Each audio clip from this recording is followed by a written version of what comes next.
Welcome to the latest episode of Five on the Floor in the Five Reasons Sports Network. Thanks for joining us on your favorite podcast app, on Apple Podcasts, on Android, recommend Spotify or the Five Reasons YouTube channel. Also, check out Off the Floor, now close to 600 regular monthly members, $2.99 per month. This is where the Heat conversation happens these days. Don't follow the same six people on Twitter. Go to Discord. Trust me, you'll get a lot of the same views you get on Twitter, but it's a little more educated overall. Check it out. You also can interact with us. We pop in there from time to time. We also give you our host updates as things are going on Five on the Floor and the network. Again, description has the link both here on the YouTube channel and on the podcast. Also, check out the great sponsors of the Five Reasons Sports Network. A new sponsor. This episode is sponsored by Valvoline Instant Oil Change. With oil changes complete in about 15 minutes, maintaining your vehicle is just a quick stop on the way to your summer destinations. Click the link in our bio to receive a coupon that saves $8 off Valvoline full service conventional oil change or $10 off the full service full synthetic or diesel oil change.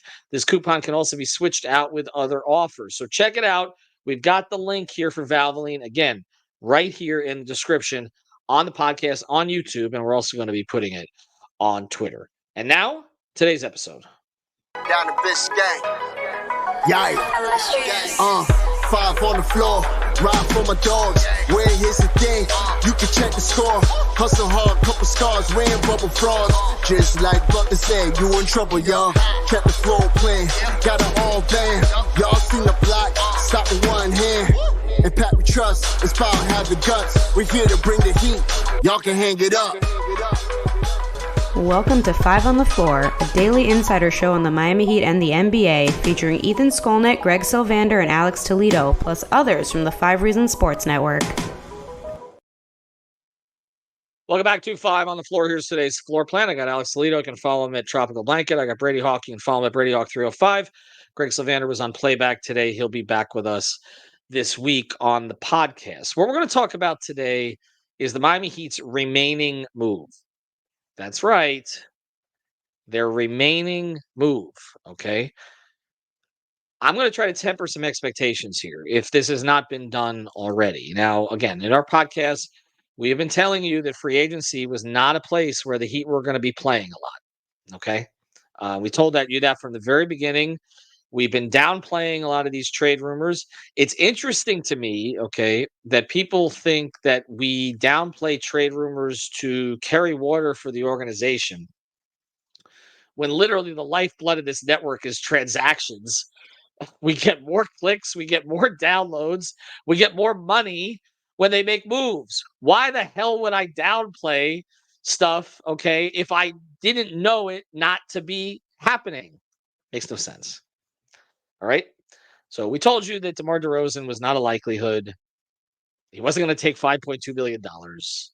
Okay. He's getting $27 million a year, right? Or something like that. What is it? 3 years, 75, 77, something like that. My math. Okay. He's not taking it. Just like he wasn't taking it 3 years ago when people talked about him potentially coming in for the minimum. All right. Not happening. We've also told you they're not in on Trae Young. Okay. We don't believe they're in on Lauri Markkanen, at least not at this time. I understand there were ESPN reports to that effect. My voice is scratchy from having to shoot stuff down, okay? I don't think they're in on Brandon Ingram either. Or Zach LaVine. Who am I missing? Okay? That's not what's likely going to be happening at this time. When they made the Terry Rozier trade, they essentially took themselves out of this free agency. That combined with the new CBA trying to stay under the second apron, which, again, in that case, I agree with the organization. I would not operate above the second apron, not with the punitive stuff that comes in with it. Okay. You think they're limited flexibility now? Wait till they're in the second apron. All right. When they made the Rozier trade of Kyle Lowry, instead of letting Lowry's contract expire, they essentially put themselves in a position where the free agent market was pretty much a no-go. And trades were going to be more complex, again, because they traded a first-round pick there also, okay? With that said, I was in favor of the Rozier trade. Most fans were in favor of the Rozier trade because at that time, the Heat desperately needed a change at point guard, and they were still competing. And that's the thing I think that as we get to what this episode is actually about, and I bring in Alex and Brady, that's the thing that I think if you root for this organization, all right, You have to understand what they're about. They don't tank. And if they think they have a chance to win, you may call them delusional. That's reasonable in certain situations. This team last year was basically a flat net rating. Okay. But at the time of the trade deadline, the majority of Heat fans were saying, make a move to improve the team and give Jimmy a chance. Now, all of a sudden, it's, well, you're not giving Jimmy a chance because you don't have the flexibility or the assets to make something happen for him. Okay. It feels like it's both ways. And that's similar to the idea of why they didn't trade Gabe Vincent or Max Strus at the deadline the year before they lost them for nothing, and why they didn't trade Caleb Martin at the deadline this year. We had an episode where we universally, said you don't trade Caleb now. He came out of the All-Star break on fire from three. He looked like himself. All right. And they did try to retain Caleb. They didn't try to retain Max. They kind of tried to retain Gabe. They definitely tried to retain Caleb. His agent effed up. That's where it's at. Okay. So this is where they're at. They got one move left. All right. Barring something surprising, I don't expect the move that a lot of Heat fans have talked about, like trading Hero for other parts. Not at this time. Okay. They waived Orlando Robinson, which we kind of telegraphed to everybody. They've signed Burks. They've signed Love. Okay. Love is official. He had his presser or his conference call. They're playing around with some different two ways. We will talk about the summer league in the coming days. Kel'el Ware obviously had a breakout game today, so we will get into that over the next couple of days. But they essentially have one roster spot that they're looking to fill, and they have two vehicles to fill it with. They could go sign a player from the outside for basically up to $5.2 million, taxpayer mid-level, or they could sign their own guy for up to about 6.9 to 7 million, which at this point would be Haywood Highsmith. So I'll go to you guys, and let's start with this. Brady, you have pretty much been out there saying Spo needs a perimeter defender. They lost Delon Wright. They're bringing back Josh, but he wasn't great in that role last year. They've lost Caleb. Do they need to re-sign Haywood Highsmith and just call it a day? I think they do. And it sounds crazy because I know a lot of people want moves. And when you say one more move, and the fact, I think a lot of people want to change the scenery. They want something different in this line to give it a little bit of juice. But I just don't think change all the time is good change. And when you have a guy like Haywood in the mix, before we started this podcast, I was going through kind of the Heat's rotation potentially right now as it stands without that last roster spot. And it's clear there's two things that they have to attack. It's a perimeter wing defender, which is re-signing Haywood Highsmith. And if you don't do that, it's getting a backup point guard, because they don't really have either one of those right now. If you're kind of starting a rotation built right now, your backup point guard is either Alec Burks or Josh Richardson. So you do kind of are in need, unless you stagger and you play positionless basketball and you say you don't need it. That's fine.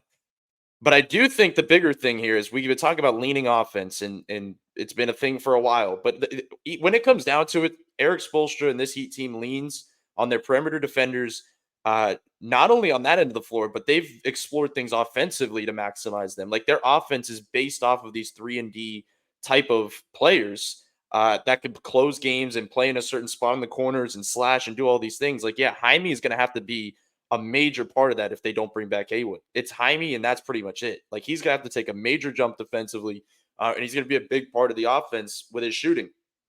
So with that said, I kind of do feel that Haywood's kind of the best option. I'm just looking at this roster and what they need and the stuff that they run, and the way that they're, like, we're sitting here talking about Kel'el Ware and him being a monster and him kind of doing some of these things defensively in the summer league. Well, the only way you're going to see him do any of that in the regular season with this Heat team is if you get some guys to run around screens for him. Because if he's just sitting there defending and drop with these guys getting killed in the point of attack, what do you have? So I think Haywood is kind of, if you're, we're talking about competing. We're talking about trying to win now and build in the Jimmy era and kind of maximize this last season before we kind of talk free agency with Jimmy. I think the player you need most is a perimeter defender like Haywood. And I don't think, I think a lot of people think he is what he is. Like, there's no more growth to be done, but he's grown a lot up to this point. And the offense, I still like the shooting taking that big of a jump of what he was the year before last to what he was this past season, where he came into camp and he was shooting to start the season like in a crazy level. There's things to build off there. So I do like a couple of the names, but I do think that if it was me, I think I'd lean Haywood. You also, Alex? Yeah, right. And without just getting into like, names to compare him to that are out there in free agency, because we're gonna get to that. Spoiler alert, I'm with Brady here. I think Haywood is the best option available for what they need. Maybe not the best player available in the free agent market. Right. But I think Haywood is so valuable, so good at what he does, and is now about twice as valuable specifically to the Heat because of the guys that they've lost, and also because of the guys they've added, because they added, like an offensive kind of, offense first piece in Alec Burks. They got they've got the rest of their roster filled out, and you need perimeter defense, you need wing defense. He gives you both in one, and it's somebody who they already know and love, somebody familiar with the system. It just feels like the right move would be to bring him back. Now, of course, it's going to depend on, Haywood's market and who, what's available out there for him. I'm sure he would want to be back. But I doubt that he would, take less to stay with the Heat than, take more from, whatever team offers him more. So to me, Haywood is the guy you bring back. I think you need somebody that strong at perimeter defense, and he's just really good at what he does. Bring him back. To me, that's the best move. There's still some names out here that we'll get into that I think can provide them value at the veteran minimum otherwise. I just think Haywood at this point, that's the move. All right, we're going to get into some of those players in a second. I've come around to this also. I'll just say, even though I do like a couple of names on this list, and I do understand the change for change's sake. One thing we will do on a podcast this week is I asked fans on Twitter, what is the one move you would have liked to have seen the Heat make to this point? And I can just tell you 90% of the things that were put out there were just not possible. Again, I don't know if we're doing a poor job of educating about the aprons, about the tax, about the cap, and all that. I know that, I wouldn't say 90%. It's possible to trade Tyler Hero because it seems like that's the number one thing that everybody wants. But it's like, do you want to trade Tyler Hero for something? I mean, is that or nothing? Like, because for some, it seems like, um, for some, it feels like, that's it. That's the end game to this. Like everybody will say, okay, they didn't run it back because there's no Tyler.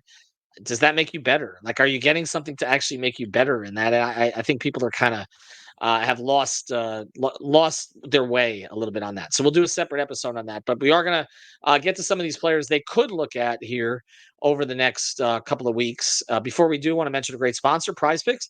Use the code 5FIVE. Get your initial deposit matched up to $100. Is legal in the state of Florida again. Their new arena game. And we tell you all the time, there's lots of stuff to do on there. Even there's no NBA or NHL right now. There is MLB. There is WNBA. There's MMA. There's PGA. Everything is on there. Wimbledon is on there as well. So check it out. Prize Picks. Use the code 5FIVE. Get that initial deposit matched up to $100. All right, let me give you some of the players. This was on our Instagram today. Jeremy Kesiev put this up. Here are some of the players that are still available that Heat fans have talked about. Tyus Jones, point guard of Washington. Josh Okogie, kind of a swingman for the Suns. Sadiq Bey, more of a shooter, swingman. He's been in a bunch of places, but Detroit. Lonnie Walker, somebody I wanted them to look at last year, actually. Had a good year for the Nets. Patrick Beverly is another name that came up. Alex, you have a couple others maybe that might be interesting. I mean, they ain't going to sign Kyle Lowry. I mean, yeah, I don't think that's going to happen. I think you can aggregate that and report that, but no. But in all seriousness, just like other names that are on this list that the Heat could maybe consider, I think you mentioned Sadiq Bey? Did you mention it? I did. Okay. Mm-hmm. There's Robert Covington. There's Reggie Bullock. There's Marcus Morris. Jay Crowder. So some old familiar names here. There's KJ Martin, who the Heat have had, some interest in the past. Taylor Horton Tucker. You mentioned Gordon Hayward. There's also Javonte Green and Stanley Johnson. I don't put all these names together all like to say that they're all on the same level for me of consideration, anything like that. I'm just throwing out some potential names they could be looking at. But there's also Gary Trent Jr. I don't remember if you mentioned him. Landry Shamet, another guy who the Heat have looked into in the past. To me, the most interesting ones are like what Brady said, the guys who provide perimeter defense, just because that's the skill that you can get at this price, and actually get like a pretty good perimeter defender. So like a Dennis Smith Jr., even a Markelle Fultz. I don't know if that would be possible. I think he's probably going to want to get paid more than a minimum, and I don't know if the Heat would want to offer him the taxpayer mid level, because that would be the other option for them. But Fultz, Dennis Smith Jr., like to me, those are the best perimeter defenders available. And you got Josh Okogie, who kind of fills both wing and perimeter defense, and would be like right in line for the type of player that the Heat have had the past few years, where it's like a 6'5" wing who plays above his size, who's like he's a sneaky good offensive rebounder. And then the other way that he fits right along like that build is just a very questionable shooter, and definitely a worse shooter than Haywood and Caleb, in my opinion. His best shooting season, Okogie, was at 33%. So that's not exactly what you want. I think he provides the other stuff. And if you can get him at the minimum, I think that would be still a pretty good value add. I don't think that's realistic, to be honest. I'm kind of expecting the Suns to, at some point, just re-sign him, assuming they have his bird rights there. So I don't know if that's realistic. Covington, to me, is one that I keep coming back to, because that one is like for sure he could be had at the minimum. He's done, like that 3-and-D role. He's been in that role for his entire career, right? So like he's been doing this forever. And then I was looking at like some of his stats and stuff before we started. The defensive stats still kind of favor him there. He still like has a decent steals percentage, still has a decent like defensive estimated plus minus. He's always been like a decent 3-point shooter, not knocked out, but not as bad as like an Okogie, for example. So that's one that just like that I'm keeping in the back of my mind, where it's like, maybe we can get some of what Haywood was giving you for the vet minimum. Except, I just don't think he's like, Covington was a great defender during his prime. I don't think he's there anymore. I think he's like 32 years old now. So not too old, but still like Haywood is just miles ahead of him as a perimeter defender, in my opinion. I think Haywood is also a great wing defender. He's just I think he gives you more as a defender at this point than Covington. But that's one that's interesting to me. And the other one that I come back to is like guys who they could maybe get for the taxpayer mid level. So that's I mentioned Fultz there. That one would be a weird one, because he really can't shoot, but he does get to the paint a lot. He gets to the paint, he gets to the free throw line, and defends at a high level, and can defend, I would say, like 1 through 3. So that's an interesting one. That's kind of a weird fit. Then there's Tyus Jones, who's out there and who people wanted this year. I just think it sucks, because he would be really nice at the taxpayer mid level, but it's like you need a specific skill set. So it's not a great situation there. And then there's also Gary Trent Jr. with kind of a similar thing, where it's like you just signed another shooter. You need a perimeter defender, and Gary Trent is like another guy who is going to fire, right? He's going to launch from 3. I think he's an okay defender, like I wouldn't say not positive, not negative. He's decent there. But if you could get him at the taxpayer mid level, I just think like in general, individually, that's great value. And honestly, I wouldn't be against it. But yeah, those are like the ones that stand out to me the most.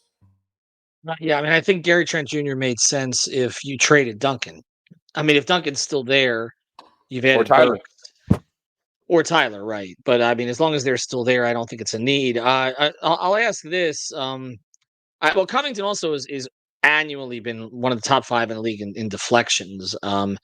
His defense reminds me maybe of where Iguodala was towards the end, where it's more sort of based on instincts. Doesn't have quite the athletic ability he used to have, but he is a Heat player. Like he's a, and I can tell you, Clippers fans were upset that Ty Lue wouldn't play him.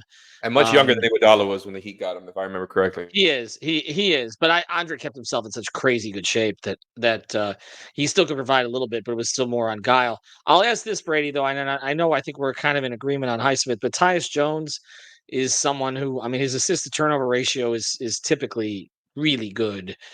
Takes care of the ball. Do they need another point guard? Because I'm looking at the roster. I mean, they don't have DeLon. Patty Mills was in here anymore. I mean, the summer league. I mean, that kid Stevens looks pretty good at summer league pulling, but I don't think either of them is ready. I mean, I guess Drew Smith, right? I mean, are we back there? Is that going to be the backup point guard? I mean, we talk about. I mean, do they? Perimeter I mean, defense, baby. well, he's not bad there. I mean, Rozier. I mean, we don't even know if Rozier's going to be. I mean, I've reported he's going to be ready for training camp, but I mean, they seem to have a depth issue there again, right? I mean, Josh 100%. is it going to be Josh? Yeah, I I said it guess. earlier. It's Josh or Alec Burks. Like that's your backup point guard situation right now. No, So it can't be 100%. Alec Like, Burks. well, that's my that's my point. Like they don't have any other point guards other than Terry Rozier. It's like Drew Smith on a two-way. If they bump a Poland or a Stevens up on a two-way, but none of these guys are ready right now for a roster that we're talking about potentially competing or trying to figure this last spot out. So Tyus Jones 100% makes a lot of sense. And here's the other reason: the Jimmy factor. Like he's somebody that's close with Jimmy. And if you're trying to keep Jimmy happy with what just happened this last offseason, I don't think it's the worst thing in the world to get an old friend in the group that can definitely help them with that. Just being like an under control point guard, just like not being. You mentioned the assist to turnover ratio, just like doing the right things in the offense and setting everybody up. It's not the worst thing, but like I just look at like who makes the bigger difference. Like 100%, Tyus Jones among this group is the most talented, best player among this group. So if you're just getting best player, like if we're drafting, like you get Tyus Jones. But who makes the biggest difference to this team? Is it adding a backup point guard that could set up the offense and you just don't have a defense really? Or is it adding the perimeter defense and trying to just do what they've done before and figure out the offense in another way and hope somebody, jumps in? Here's the other part. If you get Tyus Jones, you're really comfortable with a guy like Kashad Johnson.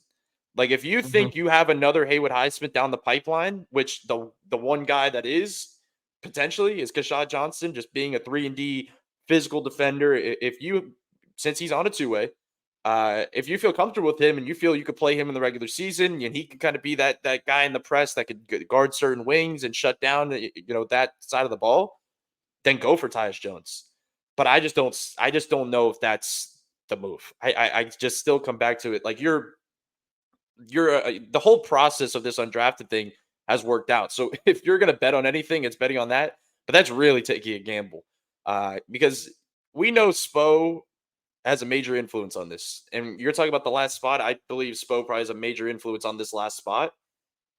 I can't see him like looking away from Haywood in this spot. Like the fact that he's played lineups with only defensive wings. Like most closing lineups for this team in recent years, it's just straight defensive wings all over the place. So he's already lost one. He's losing a couple, and now you have a guy that your last one on the board potentially losing. Like it's tough to see. And then the other guy you mentioned, Alex, that I think is interesting other than Tyus Jones is Dennis Smith Jr. I just think he fits Miami. Like the ties. You're picking between Jimmy's friend and Bam's friend, essentially. We're back to the Jimmy Well, timeline, Bam timeline. they just picked between Bam's extension and Jimmy's extension, so Fair. So maybe if Jimmy they, gets a point here, and maybe they give Bam the extension and Jimmy the guy. I think it would suggest that Bam would get the guy he wants also, right? No, Maybe. I mean, Dennis Smith Jr. fits though, like the defensive stuff, the point of attack stuff, the higher upside player, the younger guy that can still do things offensively. Like if you're trying to bridge a backup point guard with perimeter defense, there's Dennis Smith Jr. sitting right there, and you can kind of bridge the two things that you're in need of. And you just let's just be honest. You just want him because he keeps liking your tweets saying that he's a fit in well, Miami, right? maybe that's possible. That's That's part of it. That might be part of it. So if Tyus Jones starts liking my tweets, maybe I'll start propping him up over maybe a little bit more. No, but it sounds bad though. I know we're gonna keep coming back to this, but as much as you look at these options, like I think you're gonna come around on Haywood even more, like a little bit more. Like the names you're mentioning, Alex, like Robert Covington in this, like you got to get like you just said he's younger than Iguodala, like yeah, like we got to get younger than Iguodala, like by like maybe 7-8 years, please. Like, can we get some youth in the group? And then you mentioned like a Josh Okogie, like Haywood's a better defender, and you trust his 3-point shot a lot more. Like I feel like a lot of Yep. people just want change with this last spot, but how about you just get the guy you Yeah. trust? and then figure the rest out later. I don't know. I kind of feel like we didn't devote a full episode to the Thomas Bryant re-signing, but I kind of feel like that pushed in this direction too, because then it's like, I mean, they really are in a lot of ways bringing back the same team. I mean, like, I didn't think Thomas Bryant was going to be back, honestly. And then Drew, I did think was going to be back, but I don't think a lot of Heat fans thought was going to be back. Josh, we knew was going to be back because he was going to opt in. Love, I think we figured was going to be back. But yeah, I think there is this. It's just this desire for change, and I just keep telling people the change is probably not going to come now. The change may come at the deadline, depending on where this team is, and they have to fix. It's just crazy for me to say this because I've been pushing for them to get more offensive minded.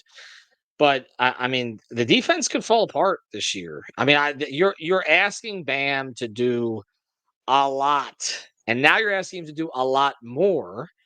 And I don't know, if Jimmy's going to be consistently engaged on the defensive end. I don't. And now you're in a position where you may be asking Jimmy to guard these guys, these point guards, and all the rest of this because they don't have anybody else to do it. If you're starting a Hero Rozier backcourt, I mean, it's pray for help essentially. I L.A. don't see Larson. how they're going to guard. I guess. I mean, maybe he gets a role earlier, but I mean, look, and the other option is that I think ultimately, I think they may end up going with the Hero Robinson starting backcourt this time. I was thinking about that too. I was thinking like, what if Terry is their backup point guard?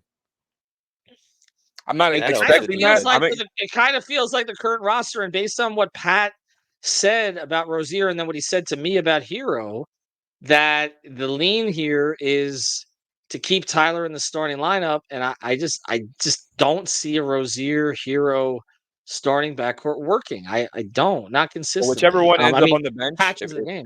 Yeah, whichever one of them were to end up on the bench, potentially, not saying it will happen. I'm still expecting Terry and Tyler to be the starting backcourt, but just like to exercise this, right? I think that kind of solves your backup point guard issue in the sense of like whoever it is going to be the one like the ball is going through.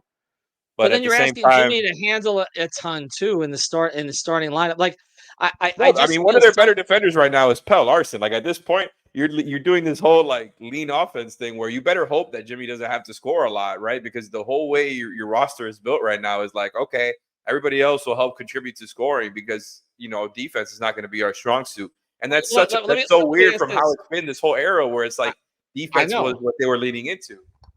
But so let's close with this then. Let's say they re-sign Haywood. Does he start? Doubt it. If I'm talking about starting Duncan and Hero, you don't see a scenario where Haywood would start to guard opposing guards.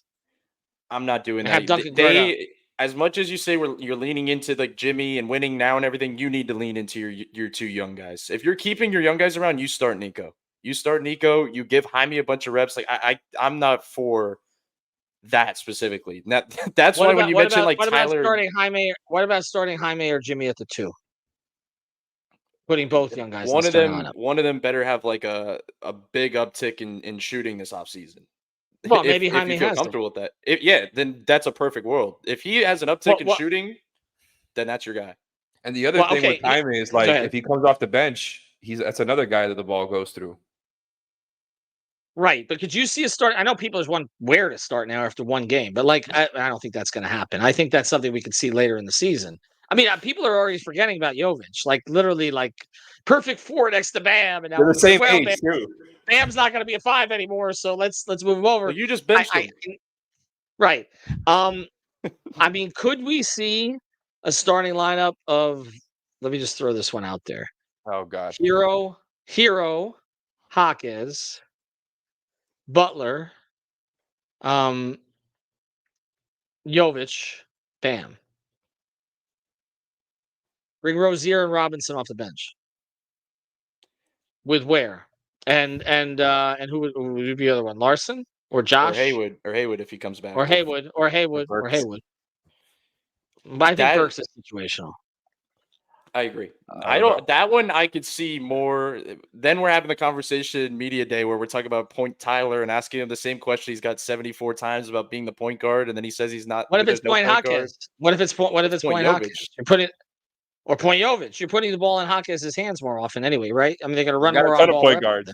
If you re-sign Haywood Highsmith and you lean that over backup point guard, you're pretty much hinting at the fact that you're playing the guys like Nico and Bam and these others at point guard. That's just what we're coming down to. I don't hate that. I don't hate what you said, that one specifically, but they're better. He said after the season, there's two things he thinks he's going to have to work on is 3-point shooting and lockdown defense. So if that really is coming to fruition and you see a jump, even with the 3-point shooting specifically, I don't think that's crazy. I think you could have to lean into that just to make the roster, I guess, more balanced. More balanced, right. And also you're basically putting it on your young guys. You're saying, here, Jaime, Nico, it's your time. Go. But Jimmy, Bam, and either Rozier or Hero. Yeah. I don't hate it. So once again, you're leaning on both timelines. You're bridging both timelines together. I mean, they're stuck doing that as long as Jimmy's here. I mean, that's the thing. And that's, that's why this sort of is starting to feel inevitable to me that, this is Jimmy's last year in Miami. Don't aggregate that. Oh, anyway, it's time. too late. It's time to go. Thanks to our sponsors, Valvoline. Look for the link in the bio or link in the description, and also Prize Picks. I'm not talking anymore. Have a good night. Thank you for listening to the 5 on the Floor on the 5 Reasons Sports Network. After all, someone needs to listen to my dad.